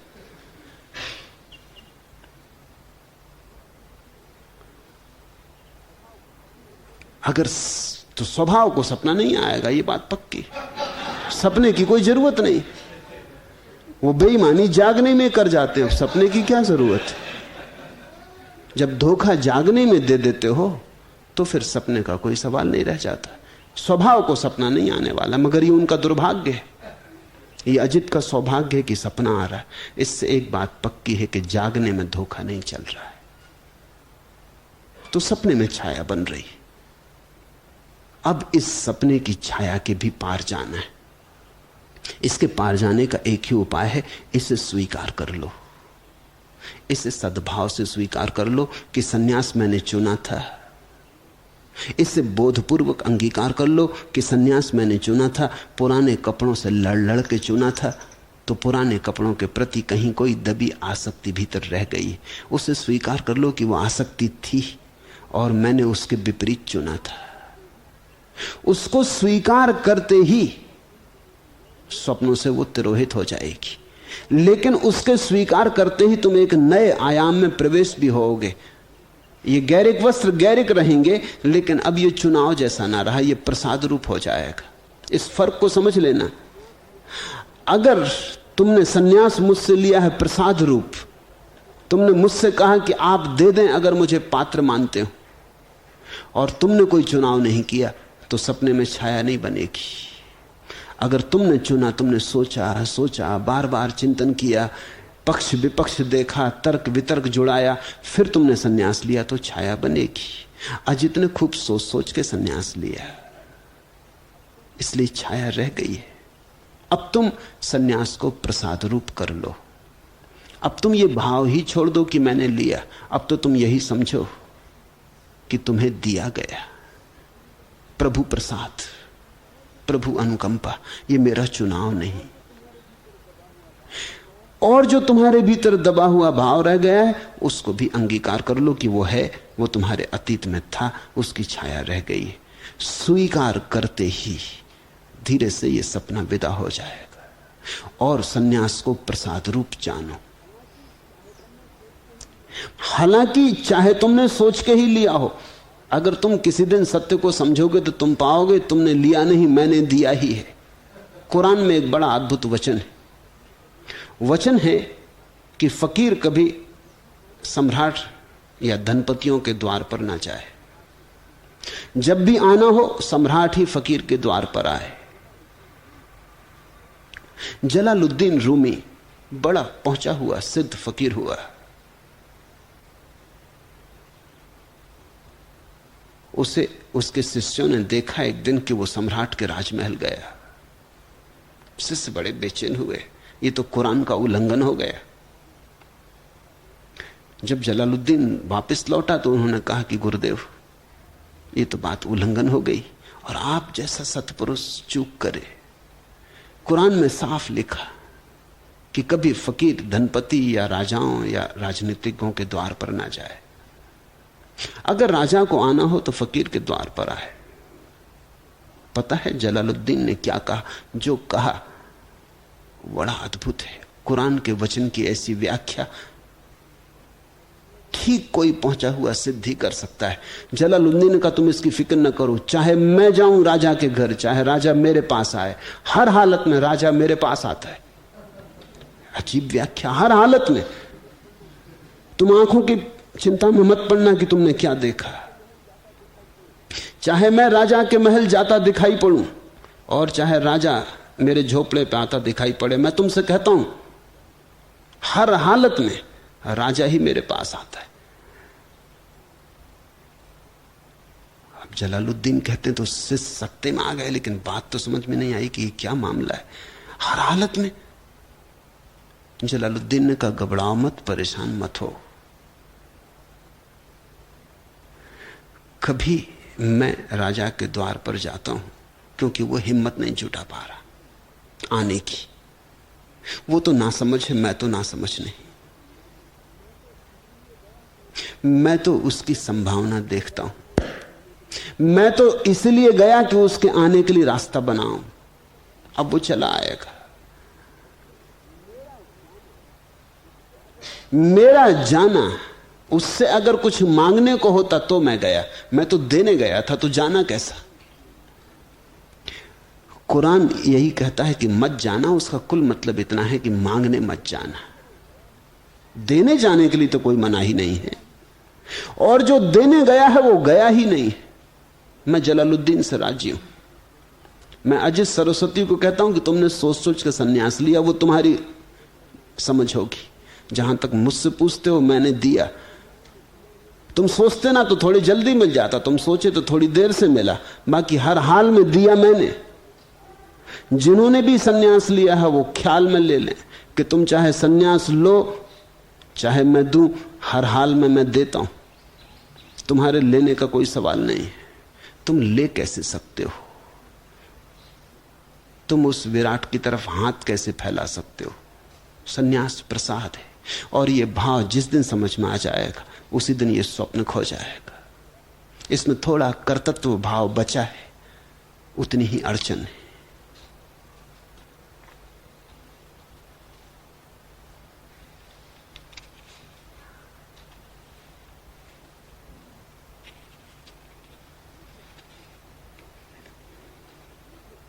छठवां प्रश्न, मुझे अपने समर्पण पर शक होता है। क्या पूरा समर्पण शिष्य को ही करना होगा या कि गुरु के सहयोग से वह शिष्य में घटित होता है? कृपया इस दिशा में हमें उपदेश करें। समर्पण पर शक सभी को होता है, क्योंकि समर्पण तुम सोच सोच के करते हो। जो तुम सोच सोच के करते हो उसमें शक तो रहेगा। शक ना होता तो सोचते ही क्यों? तब समर्पण एक छलांग होता है, क्वांटम छलांग। तब तुम सोच के नहीं करते। तब समर्पण एक पागलपन जैसा होता है, एक उन्माद की अवस्था होती। तुम ऐसे भावाविष्ट हो जाते हो, एक श्रद्धा की क्रांति घटती है। लेकिन ऐसी क्रांति तो कभी 100 में 1 को घटती है। 99 तो सोच के ही करते हैं। इसलिए जब तुम सोच के करोगे तो धीरे वो जो तुमने सोचा है बार बार वो जो तुमने निर्णय लिया है वो चाहे बहुमत का निर्णय हो लेकिन है पार्लियामेंट्री। तुमने बहुत सोचा, तुमने पाया 60% मन गवाही है समर्पण के लिए, 40% गवाही नहीं। तुमने कहा ठीक है, निर्णय लिया जा सकता, लेकिन ये पार्लियामेंट्री। वो जो 40% राजी नहीं था वो कभी भी कुछ सदस्यों को फोड़ ले सकता है। रुश्वत खिला दे, भविष्य का आश्वासन दिला दे, मिनिस्टर बना देंगे, ये कर देंगे, वो कर देंगे। वो मन के कुछ खंडों को तोड़ ले सकता है। वो किसी भी दिन बल में आ सकता है और उसके आने की संभावना है, क्योंकि जिस 60% मन से तुमने समर्पण किया है, समर्पण करने के बाद कसौटी आएगी कि समर्पण से कुछ घट रहा है या नहीं। अब 60% समर्पण से कुछ भी नहीं घटता, तो वो जो 40% मन है वो कहेगा सुनो अब आई अकल, पहले ही कहा था कि करो मत, इससे कुछ होने वाला नहीं। ये भीतर की स्थिति है। घटती तो है घटना 100% से, उसके पहले तो घटती नहीं। 100 डिग्री पर ही पानी भाप बनता है, 60 डिग्री पे बहुत से बहुत गर्म हो सकता है, भाप नहीं बन सकता। तो गर्म आ गए, पहले की शांति भी चली गई और ज्वर आ गया और उपद्रव ले लिया ये गिरे हुए वस्त्रों का। वैसी परेशान थे, वैसी झंझटें काफी थी और एक नई झंझट जोड़ ली। वो जो 40% बैठा हुआ है उसकी तो तुम आलोचना नहीं कर सकते, वो तो विरोधी पार्टी हो गया। विरोधी पार्टी को एक फायदा है, उसकी तुम आलोचना नहीं कर सकते, उसने कुछ किया ही नहीं, आलोचना कैसे करोगे। इसलिए विरोधी पार्टी के नेता बड़े क्रिटिकल और आलोचक हो जाते, वो हर चीज की आलोचना करने लगते। ये गलत, ये गलत। जो कर रहा है निश्चित उस पर ही गलती का आरोपण लगाया जा सकता है, जो कुछ भी नहीं कर रहा। इसलिए बड़ी मजे की घटना सारी दुनिया में घटती रहती, भीतर भी और बाहर भी।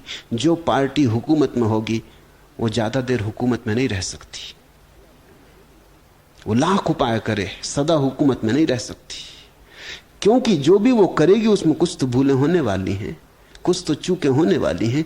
जीवन की समस्याएं इतनी बड़ी हैं कि सब तो हल नहीं हो जाएंगी।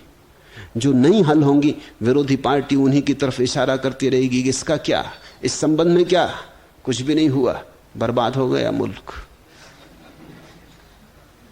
तो लोग धीरे धीरे विरोधी की बात सुनने लगेंगे कि बात तो ठीक ही कह रहा है। विरोधी का बल बढ़ जाता है। जैसे ही विरोधी सत्ता में आया बस उसका बल टूटना शुरू हो जाता है। सत्ताधिकारी सत्ता में आते से ही कमजोर होने लगता है। गैर सत्ताधिकारी सत्ता के बाहर रह के शक्तिशाली होने लगता है। इसलिए दुनिया में राजनीतिज्ञों का एक खेल चलता रहता है। सारे लोकतंत्री मुल्कों में 2 पार्टियां होती। हिंदुस्तान अभी भी उतनी अकल नहीं जुटा पाया, इसलिए यहां व्यर्थ परेशानी होती। 2 पार्टियां होती हैं, खेल है। जनता मूर्ख बनती है, वो 2 पार्टियों में एक सत्ता में होती है, उसे जो करना वो करती है, जो गैर सत्ता में होती है इस बीच वो अपनी ताकत जुटाती। अगले चुनाव में दूसरी पार्टी सत्ता में आ जाती, पहली पार्टी जनता में उतर के फिर अपनी ताकत जुटाने लगती। उन दोनों के बीच एक षड्यंत्र है। एक सत्ता में होता है, दूसरा आलोचक हो जाता है। और जनता की स्मृति तो बड़ी कमजोर है, वो पूछती नहीं कि तुम जब सत्ता में थे तब तुमने ये आलोचना नहीं की, अब तुम आलोचना करने लगे। यही काम तुम कर रहे थे, लेकिन तब सब ठीक था, अब सब गलत हो गया। और ये जो कह रहे हैं सब गलत हो गया, जब सत्ता में पहुंच जाएंगे तब फिर सब ठीक हो जाएगा। इनके सत्ता में होने से सब ठीक हो जाता है, इनके सत्ता में ना होने से सब गलत हो जाता है। इनकी मौजूदगी जैसे शुभ और इनकी गैर मौजूदगी अशुभ है। यही घटना मन के भीतर घटती। जो मन का हिस्सा कहता था मत करो समर्पण, मत लो सन्यास, वो बैठ कर देखता अच्छा, वो कहता ले लिया ठीक, अब क्या हुआ। अब वो बार बार पूछता बताओ क्या हुआ। तो तुम्हारे जो 60% हिस्से थे मन के वो धीरे धीरे खिसकने लगते, कुछ हिस्से उसके पास चले जाते। कई बार ऐसी नौबत आ जाती 50-50, 50-50 की, तब संदेह उठता है, तब तुम बड़े डमाडोल हो उठते हो। कब कभी कभी ऐसा भी हो सकता है कि हालत उल्टी हो जाए, समर्पण के पक्ष में 40 हिस्से रह जाएं और विपरीत में 60 हिस्से हो जाएं, तो तुम सन्यास छोड़ के भागने की आकांक्षा करने लगते हो। मुझे अपने समर्पण पर शक होता है। समर्पण किया है तो शक होगा ही, क्योंकि समर्पण किया नहीं जा सकता, समर्पण होता है। ये तो प्रेम जैसी घटना है, किसी से प्रेम हो गया, तुम ये थोड़ी कहते हो कि प्रेम किया, हो गया। तो मेरे पास भी दो तरह के सन्यासी हैं, एक जिन्होंने समर्पण किया है, उनको तो शक सदा रहेगा, एक जिनका समर्पण हो गया है, शक की बात ही ना रही। ये कोई पार्लियामेंट्री निर्णय न था, ये कोई बहुमत से किया न था, ये तो सर्वमत से हुआ था, ये तो पूरे की पूरी दीवानगी में हुआ था। उसको मैं क्वांटम छलांग कहता हूं। वो प्रक्रिया नहीं है सीढ़ी सीढ़ी जाने की, वो छलांग है। तो जिन मित्र ने पूछा है उन्होंने सोच के किया होगा। सोच के करो तो पूरा हो नहीं पाता, पूरा होना तो कुछ हाथ में नहीं आता, हाथ में ना आए तो संदेह उठते हैं। फिर पूछा है कि क्या पूरा समर्पण शिष्य को ही करना होता है? समर्पण करना ही नहीं होता, समर्पण तो समझ की अभिव्यक्ति है, होता है। तुम सुनते रहो मुझे, पीते रहो मुझे, बने रहो मेरे पास, बने रहो मेरी छाया में, धीरे धीरे धीरे धीरे एक दिन तुम अचानक पाओगे समर्पण हो गया। तुम सोचो मत इसके लिए कि करना है, कि कैसे करें, कब करें, तुम हिसाब ही मत रखो। ये तुम तो सिर्फ बने रहो। सत्संग का स्वाभाविक परिणाम समर्पण है। न तो शिष्य को करना होता, न गुरु को करना होता। गुरु तो कुछ करते नहीं, उसकी मौजूदगी काफी है। शिष्य भी कुछ ना करे, बस सिर्फ मौजूद रहे गुरु की मौजूदगी में। इन दो मौजूदगियों का मेल हो जाए, ये दोनों उपस्थितियां एक दूसरे में समाविष्ट होने लगे, ये सीमाएं थोड़ी छूट जाएं, एक दूसरे में प्रवेश कर जाएं, अतिक्रमण हो जाए, मेरे और तुम्हारे बीच फासला कम होता जाए। सुनते सुनते, बैठते बैठते, निकट आते आते कोई धुन तुम्हारे भीतर बजने लगे। न तो मैं बजाता हूं, न तुम बजाते हो, निकटता में बजती है। मेरा सितार तो बज ही रहा है, तुम अगर सुनने को राजी हो तो तुम्हारा सितार भी उसके साथ साथ डोलने लगेगा, तुम्हारे सितार में भी स्वर उठने लगेंगे। तो न तो शिष्य करता समर्पण, न गुरु करवाता। जो गुरु समर्पण करवाए वो असद गुरु है, और जो शिष्य समर्पण करे उसे शिष्यत्व का कोई पता नहीं। समर्पण दोनों के बीच घटता है। जब दोनों परम एकात्म में हो जाते, गुरु तो मिटा ही है, जब शिष्य भी उसके पास बैठते बैठते बैठते बैठते मिटने लगता, पिघलने लगता, समर्पण घटता है। या कि गुरु के सहयोग से वह शिष्य में घटित होता, न कोई सहयोग है। गुरु कुछ भी नहीं करता। अगर गुरु कुछ भी करता हो तो वो तुम्हारा दुश्मन है, क्योंकि उसका हर करना तुम्हें गुलाम बना लेगा। उसके करने पर तुम निर्भर हो जाओगे। किसी के करने से मोक्ष नहीं आने वाला है। गुरु कुछ करता ही नहीं। गुरु तो एक खाली स्थान तुम्हें देता है। गुरु तो अपनी मौजूदगी तुम्हारे सामने खोल देता है, अपने को खोल देता है। गुरु तो एक द्वार है। द्वार में कुछ भी तो नहीं होता, दीवार भी नहीं होती। द्वार का मतलब ही है खाली। तुम उसमें से भीतर जा सकते हो। तुम अगर डरो ना, तुम अगर सोचो विचारो ना, तो धीरे से द्वार तुम्हें बुला रहा है। तुमने देखा खुला द्वार एक निमंत्रण। खुले द्वार को देख के तुम अगर उसके पास से निकलो तो भीतर जाने का मन होता। अगर तुम हिम्मत जुटा लो और खुले द्वार का निमंत्रण मान लो तो गुरु गुरुद्वारा हो गया, उसी से तुम प्रविष्ट हो जाते हो। गुरु कुछ करता नहीं, गुरु कैटालिटिक एजेंट है। उसकी मौजूदगी कुछ करती है, गुरु कुछ भी नहीं करता। और मौजूदगी तभी कर सकती है जब तुम करने दो, तुम मौका दो, तुम अवसर दो, तुम अपनी अकड़ छोड़ो, तुम थोड़े अपने को शिथिल करो, विश्राम में छोड़ो। जो है वो तो तुम्हारे भीतर है, गुरु की मौजूदगी में तुम्हें पता चलने लगता। फिरा अपनी ही गंध से अंध कस्तूरा, वन वन उत्स का अज्ञान, बन गया व्याध का संधान। फिरा अपनी ही गंध से अंध कस्तूरा, कस्तूरी कुंडल बसे। वो कस्तूरा फिरता है पागल अंधा बना, अपनी ही गंध से फिरा, अपनी ही गंध से अंध कस्तूरा। दौड़ता फिरता भागता कि कहां से गंध आती, गंध पुकारती। ये गंध जो तुम मुझ में देख रहे हो ये तुम्हारी गंध है। ये स्वर जो तुमने मुझ में सुना है ये तुम्हारे ही सोए प्राणों का स्वर है। फिरा अपनी ही गंध से अंध कस्तूरा, वन वन उत्स का अज्ञान, बन गया व्याध का संधान। जो मारने वाला छिपा है व्याध कहीं,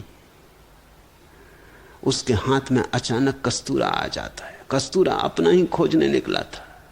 तुम भी न मालूम कितने व्याधों के संधान बन गए हो, कभी धन के, कभी पद के, कभी प्रतिष्ठा के।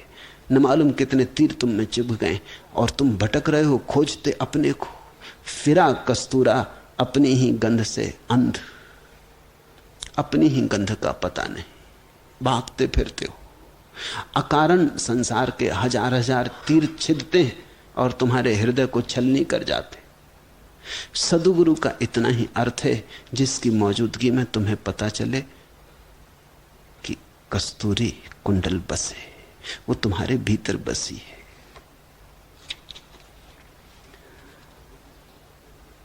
अब समर्पण कर दिया, पहले भी सोचते रहे, अब भी सोच रहे हो। सोच सोच के कब तक गंवाते रहोगे?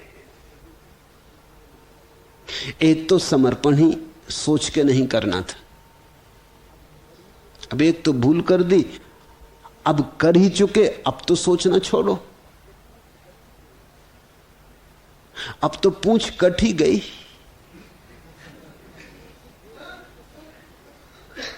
अब तो उसे जोड़ लेने के सपने छोड़ो।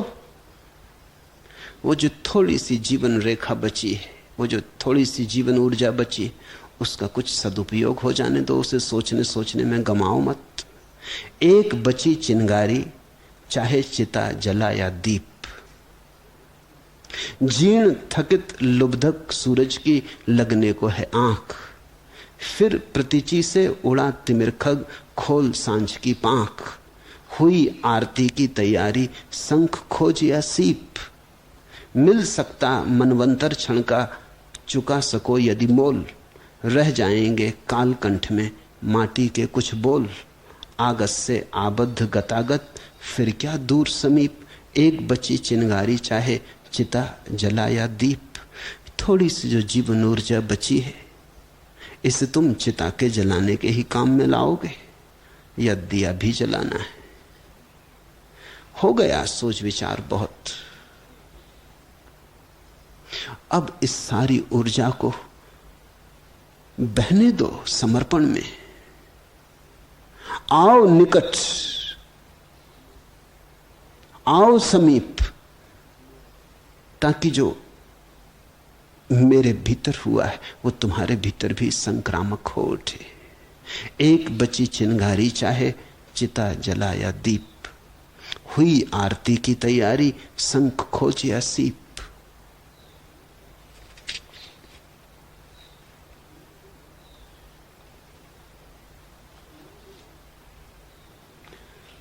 समर्पण किया, सन्यास मैंने तुम्हारे हाथ में दे दिया। अब इसे हाथ में रखे बैठे रहोगे? इस बांसुरी को बजाओ, भले ही फूंकते रहो बांसुरी, बिना धरे छिद्रों पे अंगुलियां नहीं निकलेगी प्रणय की रागनी। दे दी बांसुरी तुम्हें, अब तुम ऐसे ही खाली फूंक फूंक करते रहोगे? सोच विचार फूंकना ही है। कुछ जीवन ऊर्जा की अंगुलियां रखो बांसुरी के छिद्रों पर। भले ही फूंकते रहो बांसुरी, बिना धरे छिद्रों पर अंगुलियां नहीं निकलेगी प्रणय की रागनी। ये जो सन्यास तुम्हें दिया है, ये परमात्मा के प्रणय के राग को पैदा करने का एक अवसर बने। सोच विचार बहुत हो चुका, सुना नहीं अष्टावक्र को? कहा जनक को, कितने कितने जन्मों में तूने अच्छे किए कर्म, बुरे किए कर्म, क्या काफी नहीं हो चुका? पर्याप्त नहीं हो चुका? बहुत हो चुका। अब जाग, अब उपशांति को, विराम को, उपराम को उपलब्ध हो। अब तो लौटा घर, अब तो वापस आ जा मूल स्रोत पर। उस मूल स्रोत का नाम साक्षी है। सन्यास तो बांसुरी है, अगर उंगलियां रख के बजाई तो जो स्वर निकलेंगे उनसे साक्षी भाव जन्मेगा। सन्यास तो केवल यात्रा है साक्षी की तरफ, और जब तक साक्षी पैदा ना हो जाए समझना सन्यास पूरा नहीं हुआ है।